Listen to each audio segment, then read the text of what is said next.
Olá pessoal do canal Compartilhar para Vencer, concursos públicos, aqui com vocês, João Carlos Espíndola. Nós vamos resolver aqui algumas questões de direito processual civil da Banca Vunesp e especificamente da Banca Vunesp para o cargo de escrevente técnico judiciário do Tribunal de Justiça de São Paulo, nível médio, tá bom? Banca Vunesp, TJ São Paulo, cargo de escrevente, direito processual civil. Vamos aqui para a nossa primeira questão. Eu estou aqui no site do Aprova Concursos. Questão 1. Caiu para escrevente técnico judiciário do interior no ano de 2018. Processam-se durante as férias forenses, onde as houver, e não se suspendem pela superveniência delas. Aí vem aqui as alternativas. Processam-se durante as férias forenses, onde as houver, e não se suspendem pela superveniência delas. Pessoal, eu não sou muito de gravar artigo. O artigo tal, inciso 1, a linha tal. Eu estudo assim, tentando entender o conteúdo. Você pode pausar aqui o vídeo e responder a questão. E depois eu trago a minha resposta. Tá bom assim? Você pausa o vídeo, responde e depois eu trago a minha resposta. Olha só, a letra A fala que é a homologação de desistência de ação. A letra B fala os procedimentos de jurisdição voluntária e os necessários à conservação de direitos quando puderem ser prejudicados pelo adiamento. A letra C, os processos que versem sobre arbitragem, inclusive sobre cumprimento de carta arbitral. A letra D, o registro de ato processual eletrônico e a respectiva intimação eletrônica da parte. A letra E, a realização de audiência cujas datas tiverem sido designadas. Então você pausa o vídeo, tá bom? Pessoal, a resposta certa aqui é a letra B. Os procedimentos de jurisdição voluntária e os necessários à conservação de direitos quando puderem ser prejudicados pelo adiamento, é uma das hipóteses lá do artigo 215, inciso 1. Apesar de eu não ter o costume de decorar artigo, esse aqui eu sei, porque eu já errei essa questão uma vez. Então, os procedimentos de jurisdição voluntária, não essa exatamente, eu errei uma questão muito parecida com essa da banca FCC, me lembrei agora. Os procedimentos de jurisdição voluntária e os necessários à conservação de direitos, quando puderem ser prejudicados pelo adiamento, é uma das hipóteses do inciso do artigo 215, em que não serão adiados durante as férias forenses. Outros exemplos que tem lá, e agora sim eu não me lembro quais são os incisos, mas lá no artigo 215 também fala sobre alimentos, sobre a ação de alimentos. Também essas ações de alimentos não são adiadas. E quando se tratar de ação para designar ou remover tutor e curador, tá bom? Esses casos não são adiados durante as férias forenses. Procedimentos de jurisdição voluntária e os necessários à conservação de direitos quando puderem ser prejudicados pelo adiamento. Ações que versam sobre alimentos, sobre tutoria e curadoria, né? Que curador é quando se trata de uma pessoa incapaz, tutor, por exemplo, de um menor, por exemplo. E tem outro caso lá, que é um caso bem aberto da lei, que fala assim, quando a lei determinar, por exemplo, exemplos que a lei determinar, não me lembro os incisos aqui, mas é isso que fala lá no artigo 215, tá bom? Então aqui a resposta é a letra B, tá bom? Então as outras hipóteses, elas não ocorrem durante as férias forenses.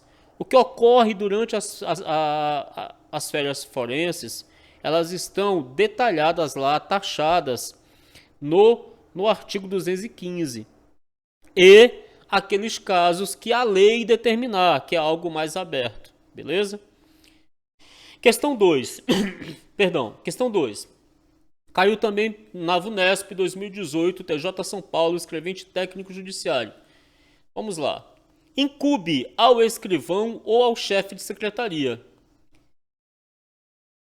Então vamos lá. Alguns professores falam que escrivão e chefe de secretaria é a mesma coisa, tá bom? É a mesma coisa, é a mesma pessoa. Só muda o nome ali, só muda o nome técnico. Inclusive eu vi numa aula um professor falando que chefe de secretaria é mais chamado assim por esse nome em tribunal e escrivão nas varas comum de primeiro grau. Segundo esse professor, eu vi ele falando assim uma vez, tá bom? Mas vamos lá, incube ao escrivão ou ao chefe de secretaria. Tanto é verdade que eles são as mesmas pessoas que a incumbência de um é a mesma do outro, né? Vamos lá. Efetuar avaliações quando for o caso. Letra A. Letra B. Certificar a proposta de autocomposição apresentada por qualquer das partes na ocasião de realização de ato de comunicação que lhe couber. Letra C. Manter sob sua guarda e responsabilidade os bens móveis de pequeno valor penhorados. Letra D. Auxiliar o juiz na manutenção da ordem. Letra E. Comparecer às audiências ou, não podendo fazê-lo, designar servidor para substituí-lo. Olha, a letra A não é, pessoal. A letra A não é porque isso aqui é atribuição do oficial de justiça. Efetuar avaliações quando for o caso é atribuição do oficial de justiça. A letra B também é uma atribuição do oficial de justiça. Certificar a proposta de autocomposição apresentada por qualquer das partes na ocasião de realização de ato de comunicação que lhe couber. Isso aqui é atribuição do oficial de justiça. É quando o oficial de justiça, por exemplo, ele vai citar um réu, por exemplo, pode ser qualquer das partes, mas nesse exemplo ele vai citar o réu. E o réu fala assim, olha, realmente eu devo 5 mil reais lá para o José. Só que eu quero pagar o José em 5 parcelas de R$ 1.000. Aí o oficial de justiça ele vai certificar essa proposta. Olha, certifico que estive na casa do fulano de tal, que é réu no processo tal. E ele disse que gostaria de pagar o seu José em 5 prestações de R$ 1.000, ou os 5 mil reais que ele deve ao seu José. Então ele vai certificar essa proposta de autocomposição apresentada por qualquer das partes na ocasião de realização de ato de comunicação que lhe couber. Isso aqui é oficial de justiça. Manter sob sua guarda e responsabilidade os bens móveis de pequeno valor penhorados. Pessoal, quem mantém sob sua guarda e sob sua responsabilidade bens penhorados não é escrivão ou chefe de secretaria, é o depositário ou administrador.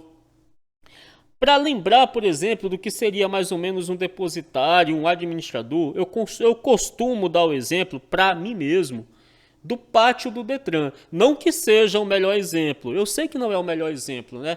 Porque não é o melhor exemplo, mas eu penso no pátio do Detran. Tem lá aquele monte de carro apreendido, depositado lá no pátio do Detran. Eu lembro daquilo, um depósito, entendeu? Não que seja, eu sei que não é, mas eu lembro disso. Manter sob sua guarda e responsabilidade os bens móveis de pequeno valor penhorados. Manter sob guarda e responsabilidade não é atribuição do chefe de secretaria ou do escrivão. Auxiliar o juiz na manutenção da ordem. Isso aqui também é outra atribuição do oficial de justiça. Atribuição do oficial de justiça. E a letra E. Comparecer às audiências ou, não podendo fazê-lo, designar servidor para substituí-lo. Aqui sim é a atribuição do chefe de secretaria ou do escrivão. Ele tem a atribuição de comparecer às audiências. Se ele não puder comparecer, ele deve designar alguém para substituí-lo. Questão 3. VUNESP 2018, escrevente técnico judiciário do interior. Nas causas que dispensem a fase instrutória, o juiz, independentemente da citação do réu, poderá julgar liminarmente improcedente o pedido. Olha, ele vai julgar liminarmente improcedente o pedido. Se ele vai julgar liminarmente improcedente o pedido, ele vai apreciar o mérito.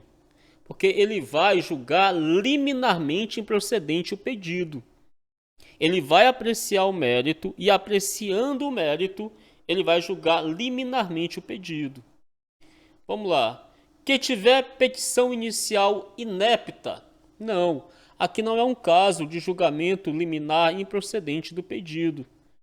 No caso de petição inicial inepta, se eu não me engano, é um caso em que ele vai rejeitar a petição inicial, não sei se a palavra é essa, rejeitar, e vai abrir prazo para que a parte conserte, emende a petição inicial. Porque hoje em dia o juiz ele não pode mais extinguir o processo assim de cara. Por exemplo, a petição inicial é inepta, ele já extinguiu o processo, ele não pode mais fazer isso devido ao princípio da cooperação. Então primeiro ele vai abrir um prazo para que a parte conserte a petição inicial, emende a petição inicial, e aí sim, se a parte não corrigir, não emendar, aí ele extingue o processo. Sem resolução de mérito, tá bom? Quando ele abre prazo para a parte emendar a petição inicial, por exemplo, que a parte não emenda, ele nem aprecia o mérito. Isso aí é com fundamento lá, se eu não me engano, eu falei para vocês que eu não sou muito de gravar artigo, mas se eu não me engano é com fundamento no artigo 485, se eu não me engano. Vamos lá, o juiz ele vai julgar o pedido liminarmente, independentemente da citação do réu, letra B, cujo autor carecer de interesse processual. O interesse processual é caso de condição da ação.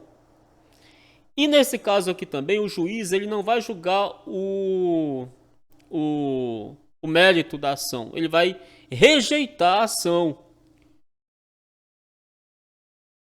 Por isso, não é a resposta correta, tá bom? Não é a resposta correta. Que tem a parte manifestamente ilegítima, também é caso de rejeição da ação. Que não indicar o fundamento legal, também é caso de rejeição. Agora, que contrariar enunciado de súmula de Tribunal de Justiça sobre direito local, aí sim, aqui ele vai julgar liminarmente improcedente o pedido. Por quê? Porque aquele pedido ele está fatalmente contra uma súmula de um tribunal. Ele está fatalmente contra uma súmula do Tribunal Superior do Superior Tribunal de Justiça.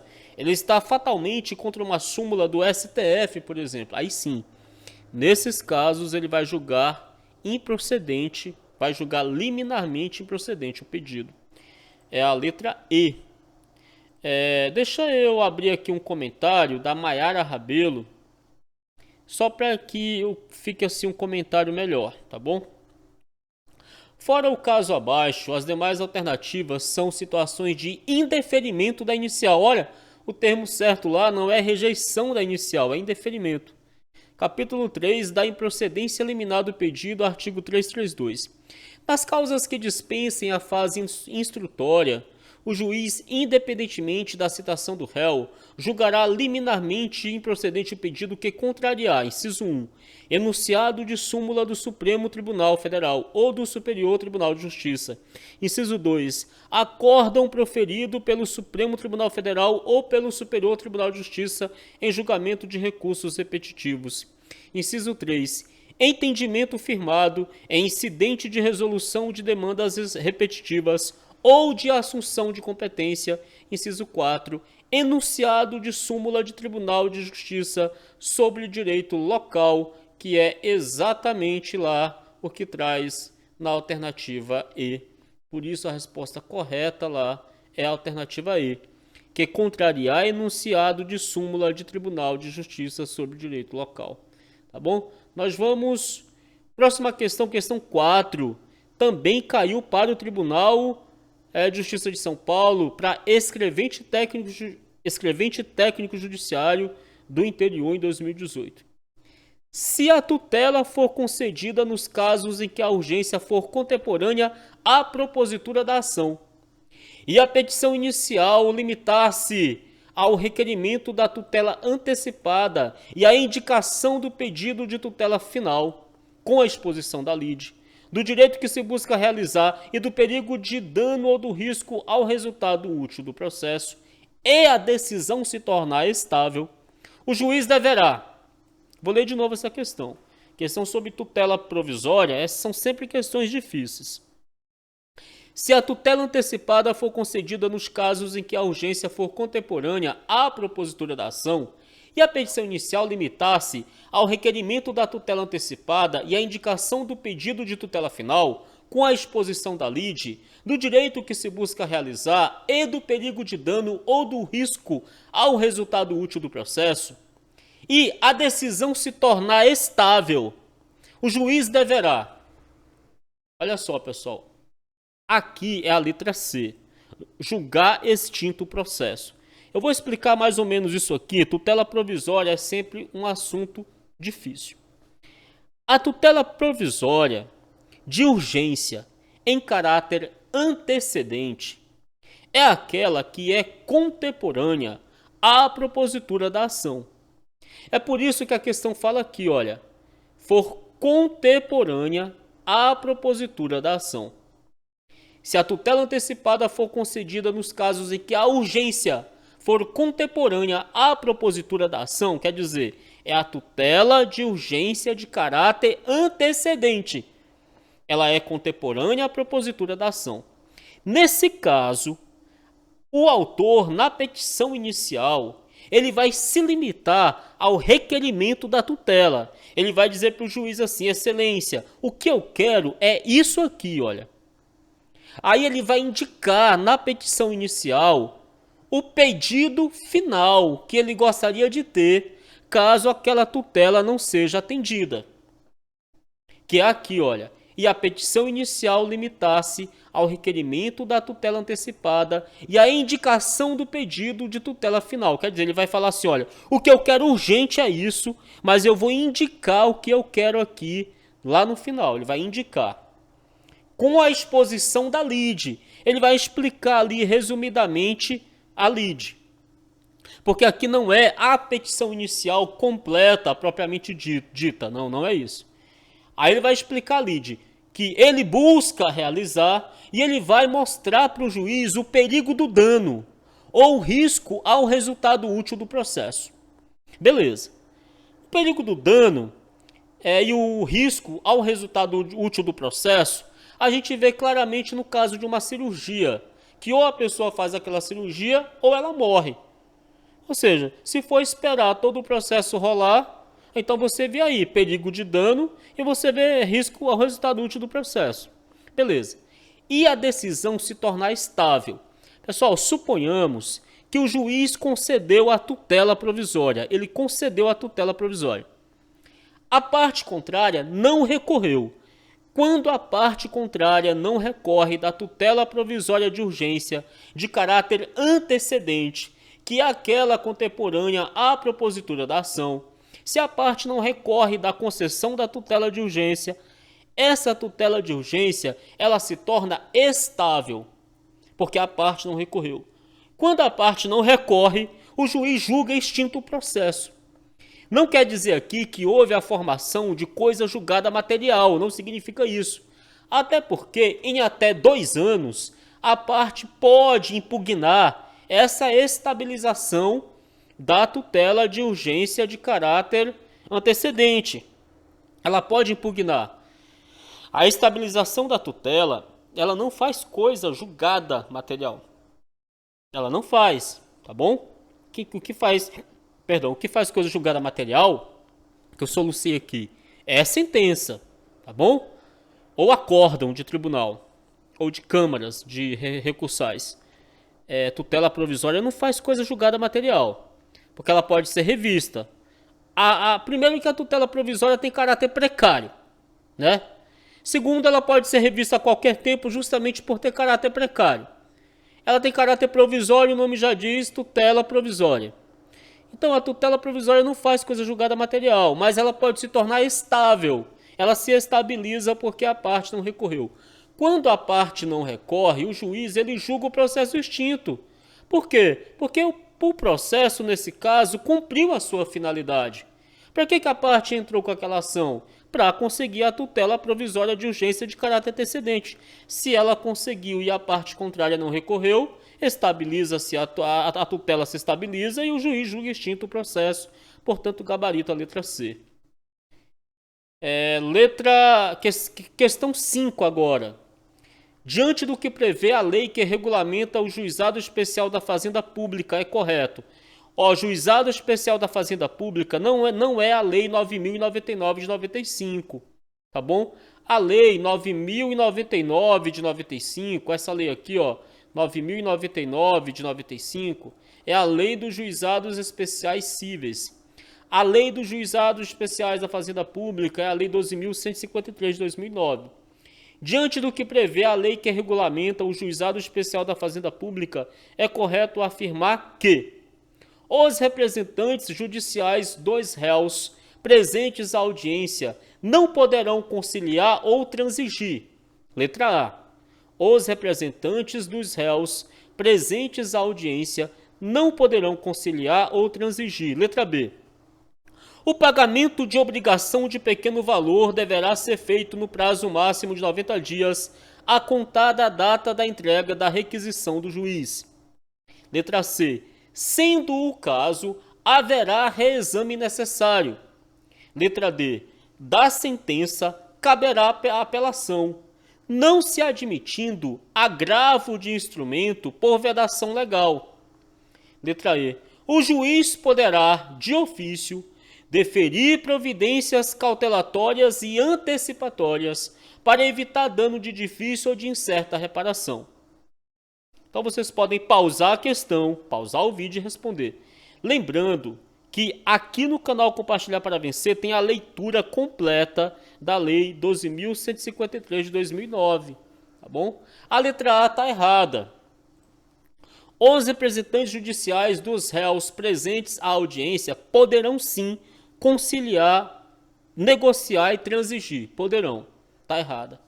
A letra B está errada porque o pagamento de obrigação de pequeno valor deverá ser feito no prazo máximo, se eu não me engano, ou ele é de 45 dias ou de 60 dias, mas eu acho que é de 60 dias, tá bom? O pagamento de obrigação de pequeno valor deverá ser feito no prazo máximo de 60 dias e não de 90, como a questão está dizendo aqui, ó.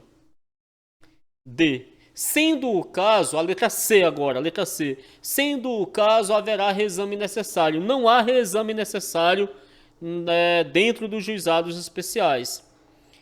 D. Da sentença caberá apelação, não se admitindo agravo de instrumento por vedação legal. Pelo contrário, a lei dos juizados especiais, tanto a lei dos juizados especiais da Fazenda Pública, quanto a lei 9.099 de 95, permitem sim o instrumento de agravo, o recurso de agravo de instrumento. Na verdade, não é nem que permite o recurso de agravo de instrumento. Eu lembrei de um detalhe aqui que eu ouvi o professor Ricardo Torques falando uma vez, que é porque esse recurso da lei 12.153 de 2009, ele não foi nominado pela lei, ele não foi especificado assim, ó, cabe apelação, cabe agravo de instrumento. É o chamado recurso inominado. Inominado porque não tem nome. Se ele não tem nome, não tem como inadmitir o agravo de instrumento ou inadmitir a apelação, porque é um recurso inominado. Se eu não me engano, eu lembrei agora aqui, veio como um reflexo na minha mente essa explicação. Letra E. O juiz poderá de ofício deferir providências cautelares e antecipatórias, sim, tutela de urgência ou tutela provisória, ele pode, para evitar dano de difícil ou de incerta reparação, pode. O juiz poderá de ofício, deferir providências cautelares e antecipatórias para evitar dano de difícil ou de incerta reparação. Ele pode sim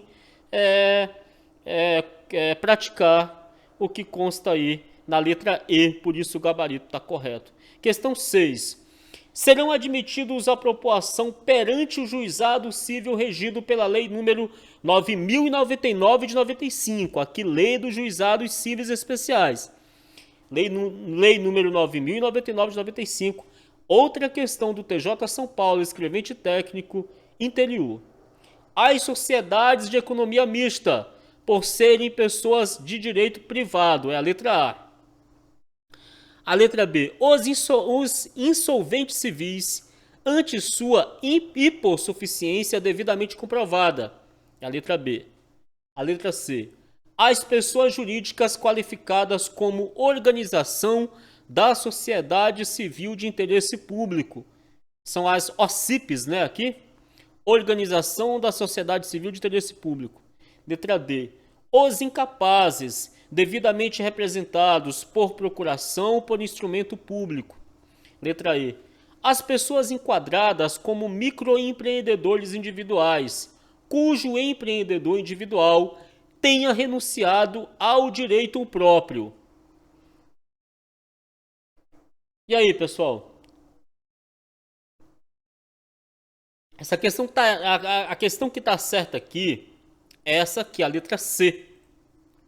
Olha só, as sociedades de economia mista, elas não têm essa prerrogativa da Lei 9.099 de 95. De empresas, só quem tem prerrogativa seria o caso da letra E. Mas a letra E também está errada. As pessoas enquadradas como microempreendedores individuais, os MEI, as empresas de pequeno porte, as EPPs, né, que são as empresas de pequeno porte, essas empresas elas têm a prerrogativa de entrar com ação no juizado especial civil. O erro da questão E tá aqui, olha, falar aqui, ó, que tenham renunciado a direito próprio. Não consta essa exigência lá na lei, que o microempreendedor individual ou o pequeno empreendedor, a empresa de pequeno porte, não consta que deve renunciar a direito próprio para que tenha essa prerrogativa. É por isso que a letra E está errada.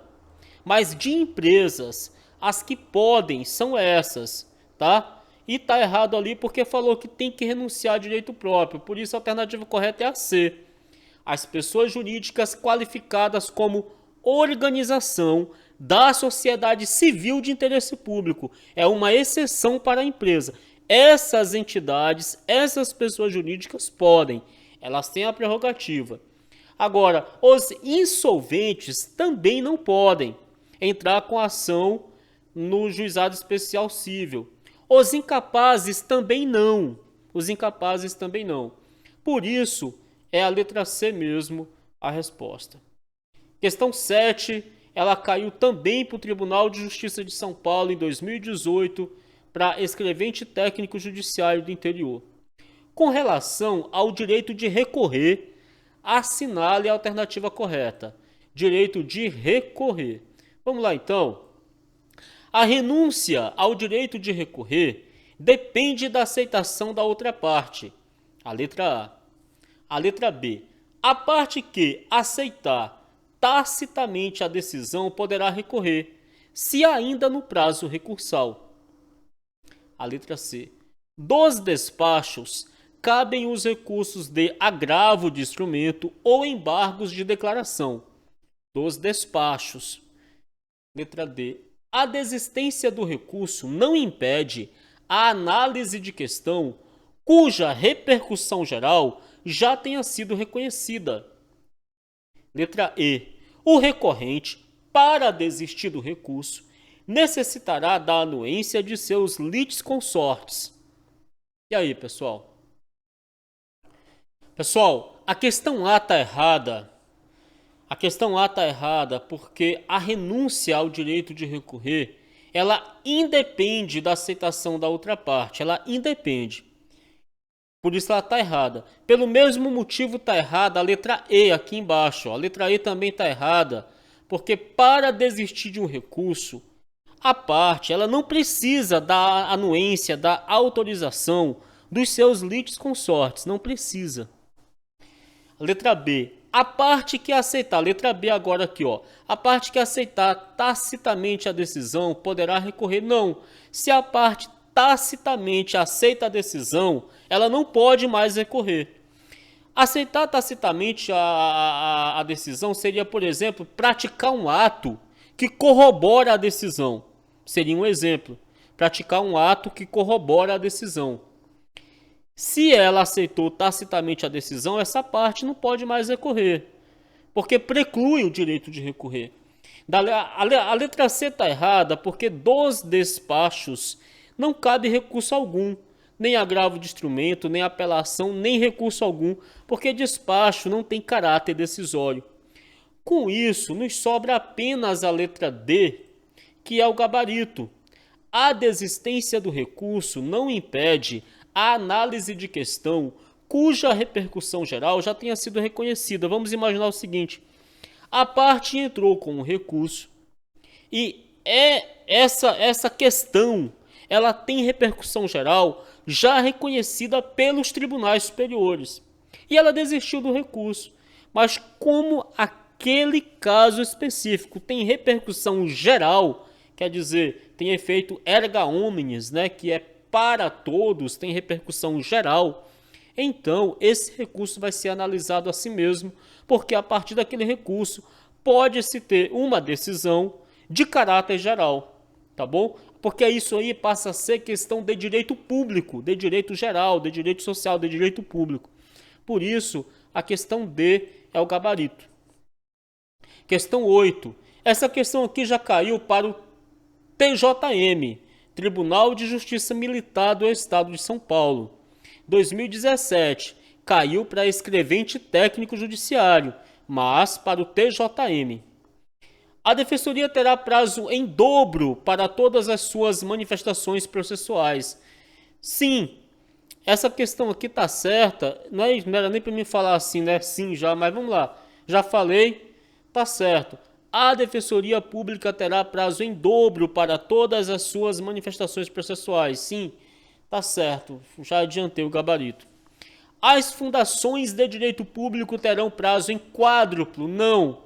As fundações de direito público, as autarquias, a União, os estados, os municípios, o Ministério Público, a Defensoria Pública, a Advocacia Geral da União, se eu não me engano também, se eu estiver errado me corrijam, tudo tem prazo em dobro. Portanto, a B está errada. A União terá prazo em quádruplo? Não, prazo em dobro. Os estados terão prazo em dobro para recorrer? E simples para responder a recursos? Não. Os estados terão prazo em dobro em todas as suas manifestações. Letra E. O beneficiário da justiça gratuita terá prazo em dobro para contestar e recorrer? Quando fala de beneficiário da justiça gratuita, que é um artigo que nem cai, eu acho, para o Tribunal de Justiça do Estado de São Paulo, no cargo de escrevente, mas está aqui no meio da questão, vamos falar disso. Nem fala disso, que por ser beneficiário da justiça gratuita tem direito a prazo em dobro, não fala isso. Fala na questão do litisconsorte, né? O litisconsorte, em que os advogados são de diferentes escritórios de advocacia, e que também não seja o caso de processo eletrônico, aí tem prazo em dobro. Mas não pode ser do mesmo escritório de advocacia, tem que ser de escritório de advocacia diferente, e também não pode ser de processo eletrônico, tem que ser de processo físico. Questão 17. Questão 9. Essa aqui caiu para o TJ São Paulo, Tribunal de Justiça de São Paulo, escrevente técnico judiciário, só que ela caiu em 2017. Numa audiência de instrução e julgamento, o juiz determinou primeiro que se ouvissem as testemunhas das partes, e após isso, fossem prestados os esclarecimentos dos peritos. Além disso, no momento dos debates orais, numa ação em que havia interesse de menores, concedeu prazo de 40 minutos para o advogado do autor e de 30 minutos para o advogado do réu e para o promotor de justiça se pronunciarem. Em relação a isso aí, né, ele fala, letra A. O juiz acertou em todos os seus atos, pois a ordem da oitiva é passível de modificação a critério do juiz, bem como os prazos para debates orais devem ser estipulados pelo magistrado. Letra B. O juiz acertou ao inverter a ordem da colheita de provas em audiência, pois não há uma obrigatoriedade nesse roteiro, mas errou ao fixar limite de tempo de 40 minutos para o pronunciamento em razões finais do advogado do autor, prazo superior ao estabelecido em lei. Letra C. Somente errou ao inverter a ordem de oitiva do perito, tendo em vista que a lei determina que obrigatoriamente sejam ouvidos primeiro o perito e depois as testemunhas. Letra D. Errou na questão da inversão da ordem das provas e audiência, bem como ao conceder prazo maior para uma das partes em detrimento das outras, ferindo o princípio da igualdade processual. Letra E. Errou unicamente ao conceder prazo para o Ministério Público, tendo em vista que somente as partes devem participar dos debates orais, cabendo ao promotor apenas manifestar-se por escrito por meio de memoriais. A questão diz assim, olha, numa audiência de instrução e julgamento, o juiz determinou que primeiro se ouvissem as testemunhas das partes e, após isso, fossem prestados os esclarecimentos dos peritos. Além disso, no momento dos debates orais, numa ação em que havia interesse de menores, concedeu prazo de 40 minutos para o advogado do autor e de 30 minutos para o advogado do réu e para o promotor de justiça se pronunciarem. Se a gente analisar aqui, olha, vamos tentar responder essa pergunta da seguinte forma. Vamos analisar aqui e a partir daqui a gente tenta responder, tá bom? Olha só, o juiz, na audiência de instrução e julgamento, o juiz determinou que primeiro se ouvissem as testemunhas das partes e, após isso, fossem prestados os esclarecimentos dos peritos. Até aqui não tem problema nenhum. O código diz lá, né, que, se eu não me engano, primeiro são os peritos que devem prestar esclarecimentos.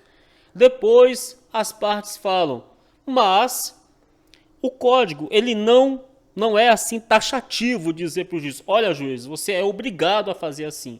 O juiz ele pode mudar a ordem de produção das provas, ele pode mudar. Ali no caso concreto ele vai analisar a melhor situação. O problema da questão ela está aqui, olha, quando diz, aqui que está o problema da questão, quando diz que ele concedeu o prazo de 40 minutos para o advogado do autor e de apenas 30 minutos para o advogado do réu e para o promotor de justiça. Tudo bem que quando ele concedeu aqui o prazo de 30 minutos para o advogado do réu e para o promotor de justiça, é porque, com certeza, ele dilatou o prazo, né? São 20 minutos e ele pode prorrogar por mais 10 minutos. 20 minutos iniciais mais 10 minutos prorrogáveis dá 30 minutos. Só que aqui no prazo de 40 minutos para o advogado do autor, aqui o juiz errou. Ele não podia ter dado esse prazo de 40 minutos. No máximo 20 prorrogáveis por mais 10. Aonde que fala isso? Na letra B, não é? Acertou ao inverter a ordem da colheita de provas em audiência, pois não há uma obrigatoriedade nesse roteiro, mas errou ao fixar limite de tempo de 40 minutos para o pronunciamento em razões finais do advogado do autor, prazo esse superior ao estabelecido em lei, exatamente porque em lei são 20 minutos, prorrogáveis por mais 10, não é isso? No máximo 30. 20 prorrogáveis por mais 10, no máximo 30. Então a questão está certa na letra B, quando fala, né, que ele realmente errou ao dar esse prazo de 40 minutos. Né? A questão está errada. Sobre a gratuidade dos atos processuais, eu não sei nem se isso cai para o TJ São Paulo, porque aqui é uma questão do TJM, Tribunal de Justiça Militar de São Paulo. Escrevente técnico judiciário, caiu em 2017. Mas vamos ver aqui. As multas processuais, essa questão não cai para o TJ São Paulo. Eu acho que não cai. Vamos parar por aqui, pessoal. Até o próximo vídeo. Espero que vocês tenham gostado.